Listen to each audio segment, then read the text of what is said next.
Expose yourself. Ooh, show 'em what you're all about. Drag out. Hey everyone, and welcome to Exposed Dragged Out. It's a podcast where I, Joseph Shepard, chat with some individuals who may or may not have been on a RuPaul's Drag Race franchise. Now, this week we're going to try something a little new, a little bit more fast-paced. I'm considering doing this for Thursday episodes. So if you guys like this, make sure that you send me an email to draggedoutpod@gmail.com. Today's guest, I legit could not even get enough of. She's talent, she's beauty, and we all know that her pussy is like a peach. It's Choriza May. How are you doing? I'm very good. My pussy is peachier than ever, so having a great time. How are you? I am good. How has everything been since you got off the show? It's been manic, booked and blessed. I can't complain, to be honest. Working on this, working on that. We're starting touring this Sunday and then not stopping until November. So it's been brilliant. So yeah, can't complain really. Did you ever expect such a fast change in your career? No. Because you're going from one to a completely different thing, right? Yeah, not at all. Every year since 5 years ago, something crazy has happened, but Drag Race really does change your life. And when we were filming the show, because I didn't win that many challenges, I was not in the top 3. I was not expecting my life to change as much. I was like, okay, I'll do some tours and stuff. But yeah, it's definitely surprised me how much and how busy I am. So can't complain. Yeah, and two, you have some really good fans. Did you expect when you go on this show that you would have everybody was so positive about you? I know. I was not expecting it at all because, I don't know, just because you are just filming there. And you, in my case, I wasn't really thinking about the people outside. I was there for myself. then when you watch the show, you're like, oh yeah, I wish I did this a little bit more also for the fans, because it's something you do not expect. At least I didn't expect to get such an amazing, supportive and positive fan base. I've got nothing but positivity from them, so I'm one of the lucky ones. Yeah, well, the thing is that you're just your energy and everything is so radiant, and it's so you just want to be wherever Choriza is. I was doing some research on you, and I'm going to read what I found on one of your little Wikipedia-esque type things. Oh my God, and yes, it says that you won Newcastle Drag Idol in 2019. And it says that you have been in multiple television shows before: Celebability, Inside Out, ITV News, and then there's all this stuff in Spanish that I can't speak. So what were all of these things that you were doing? Is it more you as Choriza? Is it drag? Is it acting? What's all of that? Yeah, so Drag Race was not my first TV show. I had done a few bits and bobs before back in Spain, and I had done a few things from winning Drag Idol and just being the first immigrant queen to really win Drag Idol. Lots of great opportunities like Inside Out. There was a documentary for BBC 3 as well on how it was to be a Spanish queen in the UK in terms of Brexit. Drag Idol did start the snowball, getting bigger and bigger and bigger. So yeah, I thought getting into Drag Race, I knew what it was going to be about. I was like, I've been on telly before. I'm just not like other queens that like to list every show they've been on. But I was like, I know what's going to be happening here. Girls, you can't tell me anything new. I have no fucking clue what the fuck was happening there. I'm telling you, if any queens who are intending to get on the show, nothing can anticipate what's going to happen there. So good luck. And I looked confused the whole time. So, yeah. Choriza, but you were not confused when you walked into the workroom and your line, "Don't hate me because I'm beautiful, hate me because I'm an immigrant." That was the first viral moment of that season. Everybody was sending that through. I know. When I sold so many t-shirts with that quote on, thank you, everyone. So it was absolutely ridiculous. You know what? I wanted to start with a bang. I knew it was going to be a statement. And I anticipated I was going to get some comments of being a Spanish queen on Drag Race UK when there was a Spanish version. So I was like, that was me anticipating I'm gonna be hated. So let me punch you in the face before you get a chance to punch me. But no, everyone was so supportive. That comment meant absolutely nothing. Otherwise, for immigrants, like so many people related to it because there's immigrants in every country. So I'm very happy that was my choice, and yeah, it really set up my whole journey in the season. Yeah. And wait, I do want to know, how did you even come up with that? Like, did you have multiple entrance lines and you were like choosing one through another? Like, did you have a list? How do you even decide that? You know what? I that's something I've been saying forever. So in my shows, when I would do like my solo shows before Drag Race, that's how I would introduce myself and because I'm beautiful, because I'm an immigrant, and then just be a bit like laughing about the fact that I was an immigrant and that my English wasn't that great when I started doing drag, so they could not understand some of the stuff that I was gonna say. Well, fuck off. So that's something I was like, maybe I should say this. And to be honest, I did not expect it to be that big. It was Veronica Green who told me this is going to be a moment. And I was like, do you think so? I don't know. Because obviously, when you walk in, it is so awkward. It's far from epic. The entrances, when you watch the show, they are so epic. They edit them so nicely. They are far from epic when you're filming. It's the most awkward moment. It's like little heels, click, click, click, click, click, click, queens in silence, looking at you, feeling the pressure. I wanted to fucking die. And then you have to stand there for like a few minutes so they get shots of everything. So I did not feel fierce. I did not feel any sort of fantasy. I was feeling very awkward. So Veronica was like, no, this is going to be great. Like, you should have merch prepared for this. You should have this and that. And I didn't listen to her. So when it happened, I was like, fuck. Yeah, she was right. So I got everything sorted in one night and then we standed there. I did have another options. I think one of them was I came to bullfight, then look at them and said, these cows. But obviously, paying homage to the vixen. But then, I was like, no, we are not here for bullfighting. Fuck that. I have a few options, but I'm glad I chose the right one, definitely. Yeah, I'm glad you did too, because that literally cemented you into the franchise. It made you known right off the bat. Another thing that made you known was your lovely story. What's my story? I found who I thought I was, my first love, and he invited me to his tent. He jizzed in my eye and blinded me in the middle of the night. He left running and I went to find him, but obviously I was blind. So I found this owl. So we became friends, and since then he's been guiding me through the night.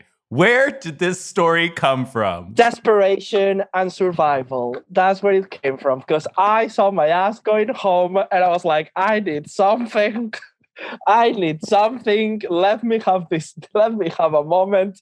Because I remember, I felt so confident with my look, the first one and the second one, Delusion.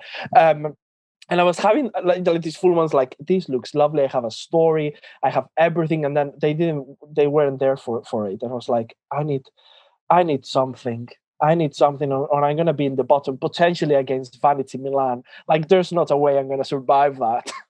So I just right there in the moment, to be honest, right there in the moment, I was like, let me make this a fun moment and show them they might want to keep me because there might be more fun moments to come. So it worked. I literally saved myself from being in the bottom two thanks to that fucking story. So I couldn't be more thankful. Also, it was about making these moments were meant to be like, oh, Choriza's in the bottom three, tune. I was like, no, we're gonna make a fun moment. We're here. We are filming a show. Let's have some fun. I'll tell you a little story that I just made up, and hopefully, you won't put me in the bottom too.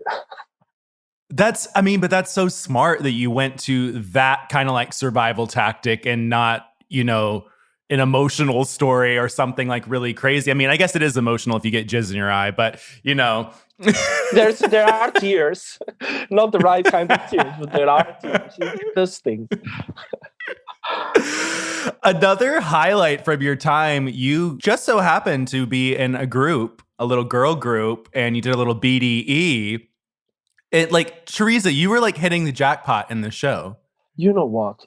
Thank God. Because that was, I had a feel I had a few goals I wanted to do. One of them was to win a repeat badge, and hopefully for it to be the girl group one. Not for other reason, that's the challenge that brings you money. Because after that, you do a tour, you do this, you do that. So I was like, if I win a challenge, please, it needs to be the girl group. And then when the day arrived, then Scarlett had to pick what song she wanted. She had to pick the team she wanted. I was picked last. I was like, every episode I thought I was going home. So I was like, that's why as well I was enjoying every day like it was the last. But then we won, and we had so much fun recording that, and we are actually doing a tour together like in March. So we are very excited to prepare that as well. So I did the right things I wanted to do. So I'm very happy with my journey, although. Is it cool? Like, have you been able to like actually perform the song in front of fans? Have you done that yet? Oh, yes. Every time, if you go to a set, you'll hear my pussy's like a peach, you'll do BT, and I do it with the audience. So I get someone to be Ella, someone to be Vanity, someone to be River. Oh, that's do it cool. Together. Yeah. And then they get to have a moment. We do shots at the end. It's like so much fun to have a song that people love that comes from the show. So yeah, it was fucking brilliant to win that challenge. And I have the repeat badge upstairs. I'm very proud, very, very proud.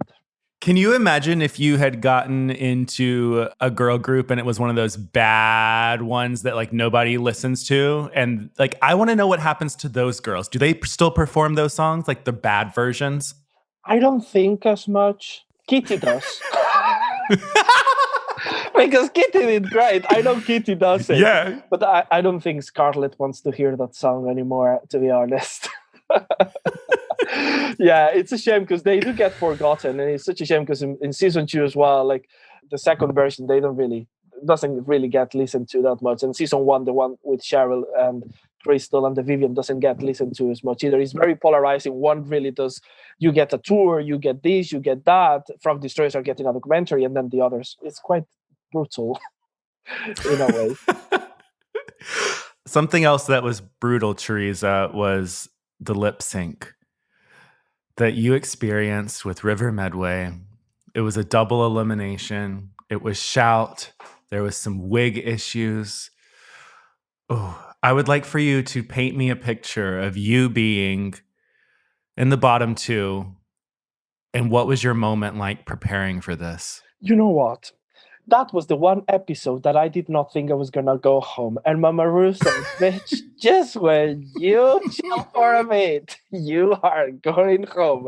You know what? It's a nice game. The whole episode started. I'm gonna tell you things that didn't air because I just think it was so funny the way like the narratives are working on Drag Race. When the episode started great, I won the reading challenge, which was one of the other things that I really wanted to do. And I was feeling so great about it, just to realize that all the other girls now were having these conversations about the curse of the reading challenge. So this is my story. I am somehow going home. And I was like, no, ma'am, I'm not going to let this happen. So then they tell us, the fruity look is the one they're going to bring. And it's like, it's my peach look. It's one of my best looks. I'm so excited. I'm not going home. Then Snatch Game happens. And I'm like, there are girls that have done far worse than I have. Like, there's not a chance I'm going to be in the bottom. Then the critiques happen, and I'm like, bye, motherfucking Felicia. I am going to go home, and at least I will go home looking beautiful. I didn't even get that, with a fucking black wig slipping off me head, looking like an absolute twat. And I was like, you know what? At least I got my moment, because when my exit line was "My Pussy's Like a Peach," my song. Mm-hmm. But then 3 months later, they tell me they're not going to air that either. So I was like, what a great way to end this. So I was feeling very anxious about the whole episode. It's like, they're gonna, because my Snatch Game was funny. There's a video on Reddit of Kitty telling one of my jokes. She got told off from the guys upstairs, like for saying that. I was like, thank you, Kitty, anyway. So I did great on the episodes. I didn't know what happened, but listen, double elimination. I don't think Mama Ru was feeling it. I do regret not speaking up, because I did feel that moment was a bit shady. I think River won the lip sync. I wish I spoken up to say, like, come on, keep one of us. Double elimination. You know that what that can do to a girl. Like, don't do that. But the fans stick up for us. And yeah, it was it's the worst rated episode on the whole season. So take on that one. There's a reason why. There's a reason why. I want to know what happened with the wig. Like what happened? Yeah, what didn't happen? I'll tell you what happened. People on Twitter were like, that was the worst reveal. It was not a bloody reveal. It was survival. I was not expecting to be lip syncing, so I didn't secure my pitch like I should have. Like, poor guy who made it was so apologetic about the whole thing. It was like, oh, you didn't stay in your head properly. Is what happened. I was like, well, I could have pinned it better, but I didn't. One, I didn't have time, and two, I didn't think I was going to be lip syncing. So I was just there filling my pitch fantasy. So then I wanted to wear a wig. I wanted to wear a wig under, but I was not allowed to get changed. So all I could do, because I knew I couldn't do the lip sync with the peach on my head, was to get the peach off. When no one was looking, I took a wig, which I was not allowed to, but I put it on my sleeve and I was like, this is my... The song starts with well, which is the most triggering 3 seconds of my life. And I was like, I have 3 seconds to get the pitch off, put on a wig, and just hope for the best. The problem is I did not have enough time. So guess what? The wig was not secure. I just love watching the reviews of the lip sync because every frame the wig was in a different place, and it was, you know what? I thought it was going to be a lot worse than it was. Watching it, I did laugh at the moment, and people did have fun moments. Like, you know, well, at least we went looking confused, which is what happened. That's what happened. So yeah.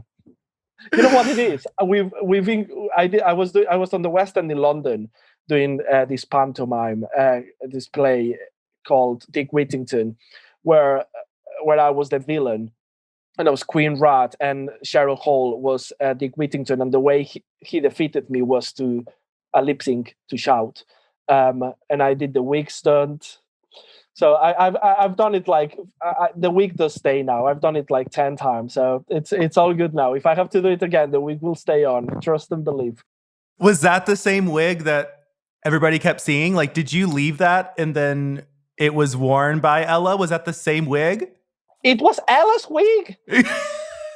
It was Ella's wig that she was gonna wear for Snatch Game, but then she changed the character. So I saw it there and I was like, Ella, can I grab this very quickly? She was like, yeah, go. So I grabbed it, hid it on my sleeve as we were going out to stage again from Untucked, and I was like, this is gonna have to be it. This is gonna have to be it. So yeah, it was literally the same wig.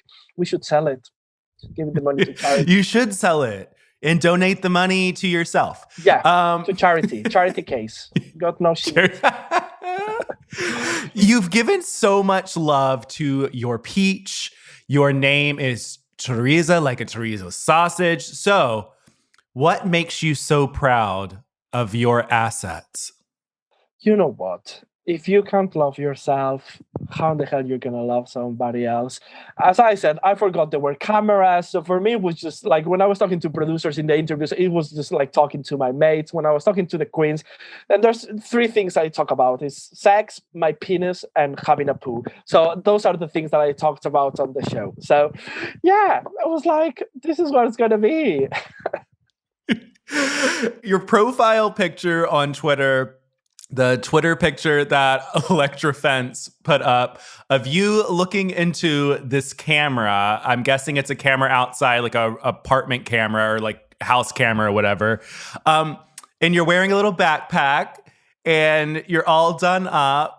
What was going on here? So I've been staying at Electra's while we've been doing the pantomime at the West End. I've been staying at hers, not for other reason, but she lives in London. She lives nearby the venue, and it's been really lovely to hang out with her. She's one of my closest friends. So that day in the morning, I went for a casting for a film. And I went all done up. So I was wearing my backpack because I had my script, I had my stuff, and I rang her bell, and she was like, just hold on there. I need to take a picture of this. Because I think I looked so pleased because I nailed that casting. I did so great. So it was just like, just waiting to tell her, so excited. And she was like, wait a second, take a picture of this. And the fucking bitch posted it on Twitter. How dare she? But then I love it. Like, this should be the picture that you use for all your headshots now. You know, when you go into these castings. That's gonna have to be it. It's pure joy in my face.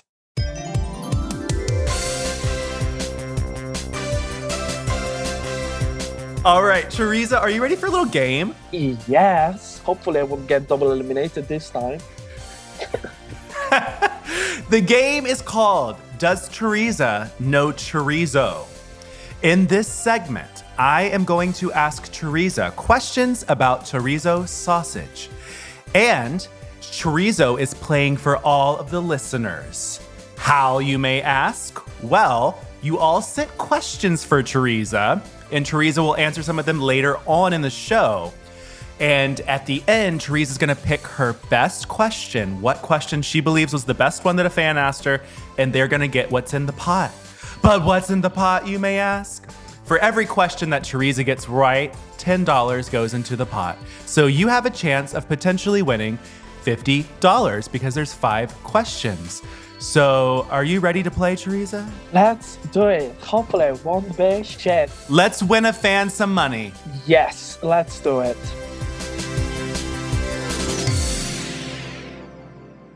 First question. What is chorizo made of? What meat? Like an animal, pork. Correct. Yeah. $10 in the pot. Pig in a wig. Do you know the European peninsula that chorizo originated from? La Península Ibérica. There you go. Another $10. Let's do it. After you purchase chorizo sausage, if you purchase it at the store, how long from the time that you bought it till it expires?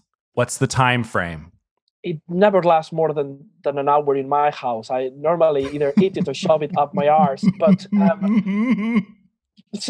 6 months. It's about 3 weeks. It's. Oh well. Oh well. Well, next question. True or false? The red color of chorizo is given by a special paprika known as pimenton. Yes, of course it is. Yes. And in March of 2011, what South American country established the world record for the longest chorizo sausage at 1,917 meters long, or also known as 6,291 feet long? That is one long chorizo, and I think it may have been Colombia. Yes! Yes! Chorizo! Yes! Come on! 4 out of 5. Woo! 4 out of 5. So Yes. that means that when we come back from this break, Choriza is going to answer your questions, and whoever's question she thinks is the best one is going to get that $40. You're welcome.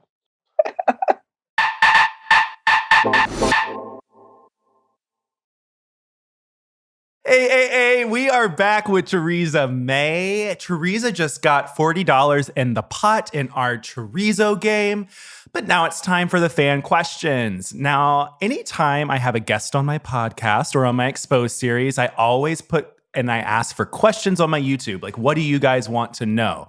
So make sure that you check my YouTube recently, check it all the time, because you never know what queen I'm going to have on, and you may be able to get your questions answered and you might win some money. So Choriza, this question is from Wildcard. How has your friendship been with the Drag Race España girls, and are they like your second family? Absolutely. Do you know what? It's been amazing. I had worked with most of them before Drag Race and everything happened. And I remember on summer, I was with Ugacio Crujiente, and we were just talking about how crazy would it be, like summer before we even got cast or anything. It's like, how crazy would it be if we got on Drag Race? They are from Valencia. And I had worked with Killer Queen as well a few times in Madrid. So it's been really, really nice to see my sisters in there. And it's been really, really, truly amazing. I knew Macarena because she lived in the UK. So I knew most of them. So a few times that I've been in Spain, I went to see El Hotel de las Reinas, their tour, and then we went out afterwards. It was the night that Carmen got the cash prize, and she paid for all the drinks. It's been truly amazing. You know what? There were a few times I was like, oh, have I done the wrong decision? Like, should I be on Drag Race Spain? Because it looked so much fun. Like, would they have understood my drag a little bit better? Those are questions that always popped in my head. But you know what? Now I get to be part of both families, and I couldn't be prouder. Yeah. Martina Lipinski wants to know, do you think that you're funnier and wittier in Spanish or English? She said, I'm asking that because you're so funny and witty in English, and a fellow English is not my first language person. I found that amazing because I know it's more difficult to have this quick wit and banter when English is not your first language. You know what? I think I'm funnier in Spanish. Actually, I never thought of myself as that much of a funny queen in English. The show proved me wrong, and I saw myself like being what she's saying, like so witty and so queen. I was like, oh, actually, this is working in English as well. It was one of my concerns going to the show as well. But yeah, I think I'm funnier in Spanish. I get what she says. It's really hard. I've been living in the UK now for 6 years, so I think that's helped a lot. And my boyfriend is a very funny guy, so I think I picked a lot of things from him. But yeah, I know, and it's always a challenge for queens that speak Spanish or French. Like many queens have been on the show. It's we have a bit more of a challenge, but I didn't want to let that stop me from being fully myself and the funny person I know I am. I'm glad you didn't. Yeah, and you would never be able to know. Like your humor came through in the right ways, you know? Alexi Blue. Will Choriza be sharing more amazing drag character stories or fruit-based songs? We stan our silly sausage queen. Well, there's going to be more to the owl. There's going to be a lot more to the owl. We have not finished there. I'm all about turning those negative moments, not just in Drag Race, but in life in general, and making them something memorable, something fun, and something enjoyable. I did that with things like Brexit, something that really fucked me up, and I turned it into something that was part of my drag with numbers and turned it into something positive. Did that with my Pussy's Like a Peach and released the song on the outfit that I was eliminated. And that was another moment on the show that I'm weirdly proud of. There is the owl story. So there's going to be more to it. I can't really say much, but I'm sure I'm sure later on this year we'll be talking about it again. I can't wait to open the next chapter and see what's happening with Mr. Owl. Justice Limza says, Kitty told a story about a brunch about the happiness perfume joke from Snatch Game that didn't end up airing. Is there anything Choriza is sad or upset about not airing from your time on the show? Yeah, well, that's the one that I was telling you earlier. It's like how I had a great time doing Snatch Game because I had jokes for all the questions. That one was one of them that I was very glad she told, and then it went on Reddit, and then she was told off. But yeah, as I said, my exit line was "My pussy's like a peach," and I was like, "This is gonna be great promo for my song. I'm gonna smash it." And then it didn't air, but still it worked because I was dressed as a peach, and then a few more, like, not sad that it didn't air, but it's just I think it's funny it didn't air. On episode 2, Kitty and I had a little bit of a moment in Untucked.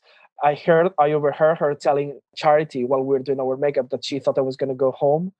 So I was like, this is my chance. I'm going to have a moment in Untucked. Let's fight, bitch. So I was like, so Kitty, you thought I was going to go home, didn't you? And then, bless her, she went fully on, I did. And I'm so sorry. You did great.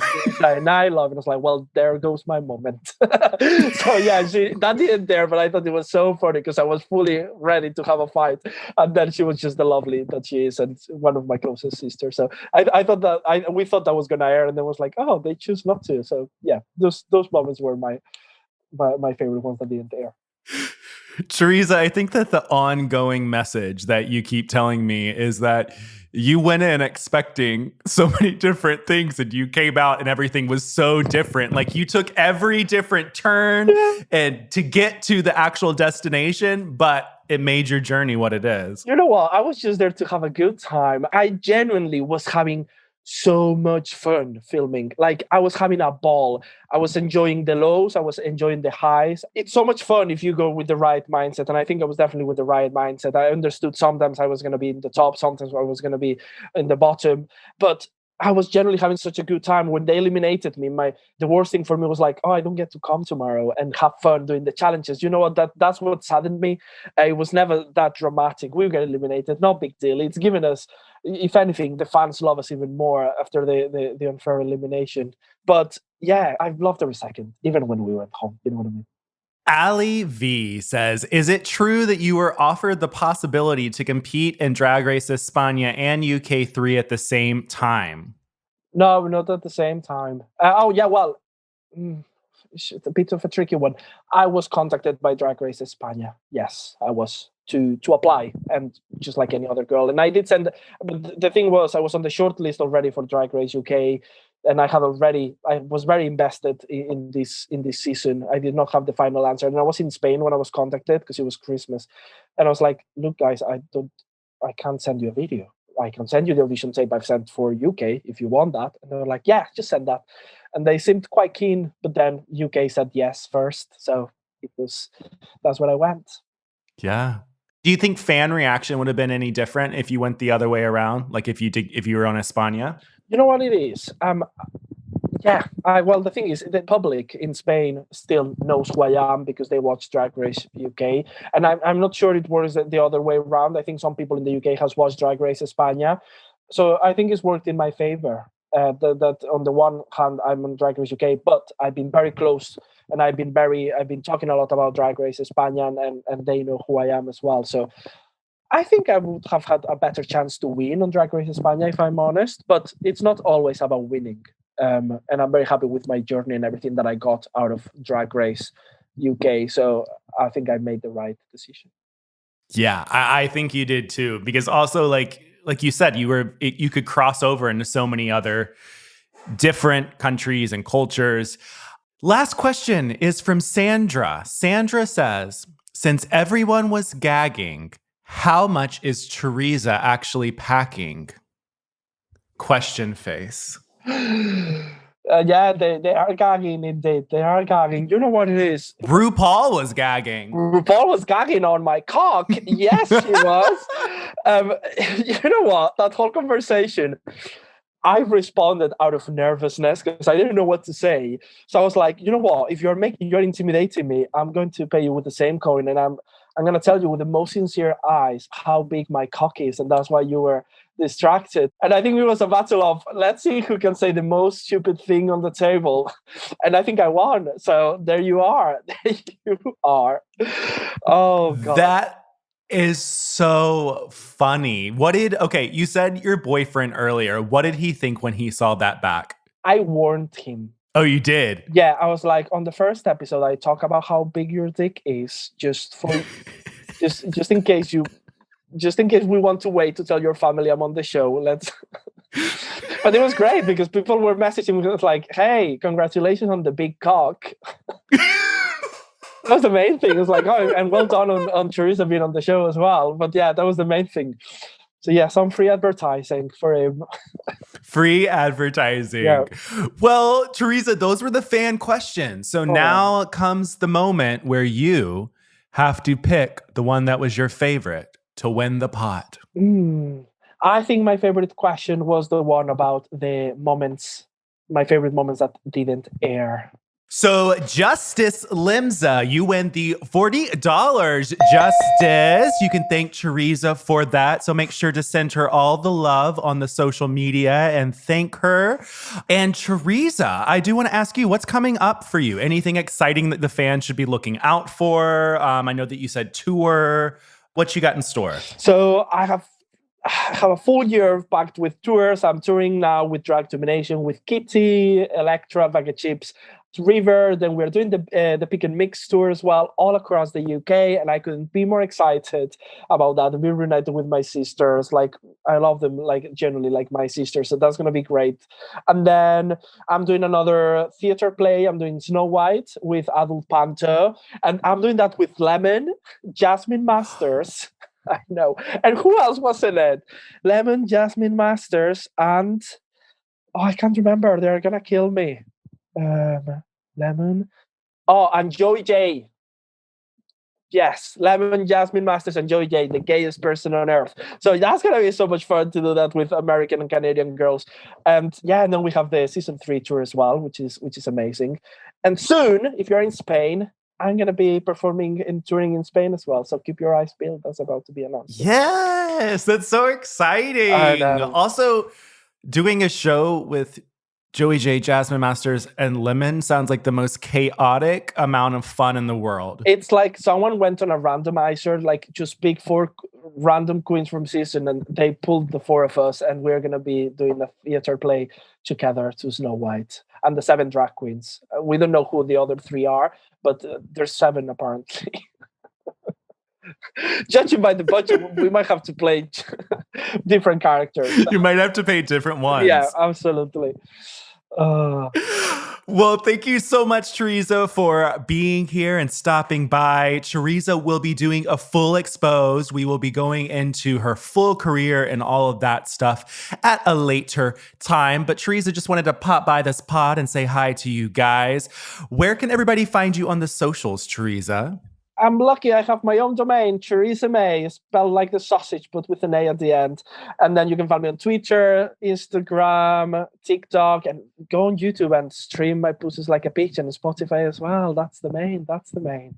Yeah, and let me tell you guys that once you stream it once, it's going to be stuck in your head for infinity and beyond. I got my straight brother to listen to this song, and he became so obsessed that I bought him a cameo from Choriza. Oh, you did? It is. Yes, I did. I remember. He randomly will text me at random times, Choriza, and just be like, "My pussy's like a peach." I'm like, Choriza, your impact, literally, like you're making my straight brother and I have a relationship over Choriza May. And I have to apologize.